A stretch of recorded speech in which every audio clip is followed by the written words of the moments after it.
بسم اللہ الرحمن الرحیم من ذا الذي يقرض الله قرضا حسنا فيضاعفه له أضعافا كثيرة والله يقبض ويبسط وإليه ترجعون۔ اور جہاد کے لیے ایک اور کام بڑا ضروری ہوتا ہے، اور وہ ہوتا ہے، ظاہر ہے جب جنگ کرنی ہے تو مال چاہیے، اسلحے کی خریداری کے لیے، جنگ کی تیاری کے لیے، لشکر کے اخراجات کے لیے مال چاہیے۔ اب اس تناظر میں یہ آیت ہے، ویسے عمومی ہے، یہ عمومی ہے، جب بھی خدا کے راستے میں خرچ کرو، لیکن چونکہ قتال کی آیت کے ساتھ آ رہی ہے اس لیے اس تناظر میں، ورنہ حکم عمومی ہے۔ اور وہ حکم کیا ہے؟ من ذا الذی یقرض اللہ قرضا حسنا فیضاعفہ لہ اضعافا کثیرہ، کون ہے جو اللہ کو قرض حسنہ دے تاکہ اللہ اسے کئی گنا زیادہ کر دے، یعنی دگنا نہیں، اضعافا کثیرتا، کئی گنا زیادہ ملٹیپلائی کر دے۔ اب ظاہر ہے کہ اس اللہ کو قرض الحسنہ دینے والا اس انسان کے ایمان سے تعلق ہے، قرآن پر ایمان سے تعلق ہے۔ اور میں آپ سے یہ عرض کروں گا کہ انفاق کو واجبات مراد نہیں ہے، خمس مراد نہیں ہے، جو واجبات ہے وہ مراد نہیں ہے۔ واجبات سے ہٹ کر اگر آپ کو عادت نہیں ہے خدا کے راستے میں خرچ کرنے کی، تو جو قرآن نے دین بتایا ہے اس کے اعتبار سے بہت خطرناک قسم کی کمی ہے آپ کے اندر، اگر آپ اللہ کے راستے میں خرچ نہیں کرتے۔ آپ دیکھ لیں، معاشرے میں دیکھ لیں، جو جگہ آپ کو ڈھونڈیں، اپنا اطمینان کریں، اندھا دھن لگانا بھی صحیح نہیں ہوتا۔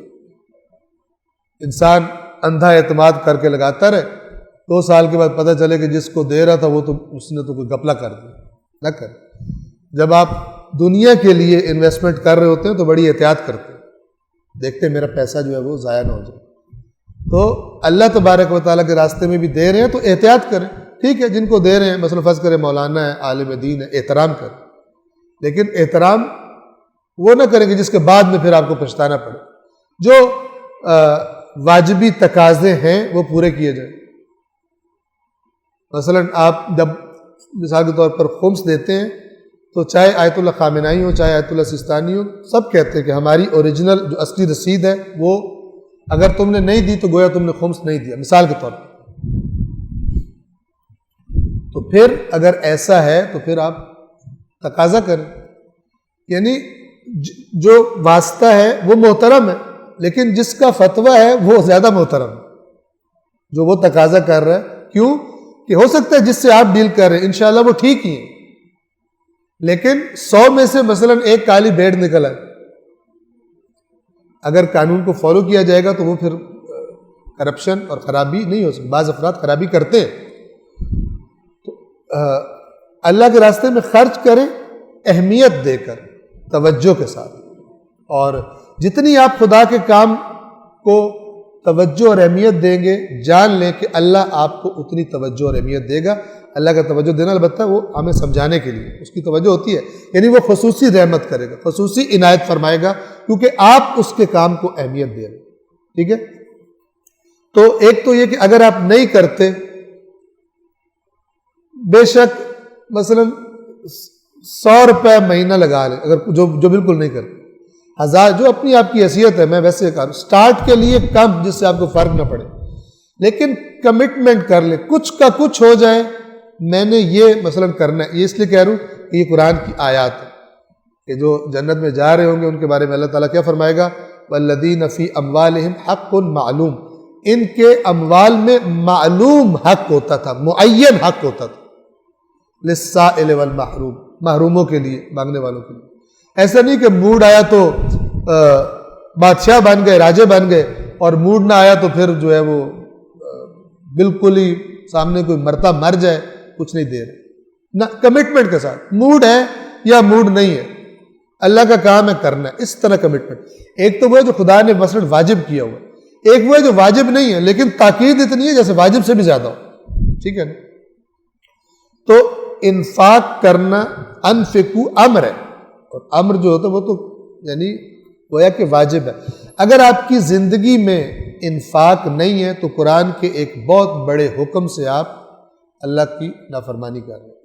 انفقوا فی سبیل اللہ، انفقوا فی سبیل اللہ، اور انفاق نہ کرنے پہ دھمکیاں دی گئی، جہنم کی دھمکیاں دی گئی۔ کیوں؟ اس لیے کہ اگر مالدار انفاق نہیں کریں گے تو معاشرے کی ناہمواریاں نہ صرف یہ کہ ختم نہیں ہوں گی بلکہ اور بڑھتی جائیں۔ اگر ہر ایک کو یہ حرص ہوگی میرے پاس زیادہ ہے، میرے پاس زیادہ ہے، تو لوگ نیچے کیا ہوں گے؟ بیچارے، یعنی بیچارے ہو جائیں گے۔ غربت آج ہمارے پاکستان کے معاشرے میں کتنی غربت، آپ جا کے دیہاتوں میں بعض اوقات دیکھیں، خود کراچی کی بعض جگہوں پہ آپ چلے جائیں تو عجیب و غریب قسم کے حالات میں لوگ زندگیاں گزار رہے۔ واقعاً ڈرا کریں اور یہ بھی اپنی روٹین بنائیں کہ حتماً مہینے میں ایک کا دفعہ صرف دیکھنے کے لیے غریب، جو بالکل غریب اور نادار علاقے ہیں وہاں پہ جایا کریں، دیکھیں ان کے بچے جو ہیں ان کی کیا حالت ہے، ان کے گھروں کی کیا حالت ہے، ان کے محلوں کی کیا حالت ہے۔ آپ اندرون سندھ میں چلے جائیں، دیکھیں کہ وہاں پہ لوگ کیسی زندگی گزار رہے ہیں۔ ویسے بھی تو سیر و تفریح کے لیے بعض لوگ تو ملک سے باہر چلے جاتے ہیں، بعض علاقوں میں جاتے ہیں، یہ بھی سیروا فی الارض، یہ بھی زمین میں یہ بھی سیر کریں۔ کیا ایسی سیر کہ جس سے واقعاً کسی کے درد کا درمان ہو جائے۔ واپس آئے، ایک مالدار آدمی، اس کے دوست بھی مالدار ہوتے ہیں، وہ زیادہ اس کی بات میں بلیو کرتے ہیں، زیادہ کوپریٹ کرتے ہیں، بنسبت یہ کہ ایک غریب آدمی کسی مالدار سے کہ وہ کہے اس نے اپنی جیب میں ڈالنا ہوگا۔ یہ اس طرح کی ذہن میں باتیں آتی ہیں۔ تو جو آپ مالدار خدا نے دیا ہوا جن کو، وہ مثلاً ایک گروپ بنا لیں، مہینے میں ایک دفعہ ٹارگٹ کریں، مثلاً انفارمیشن لے لیں، کسی محروم علاقے میں جائیں، دیکھیں وہاں پہ کیا کیا چیز کمی ہے۔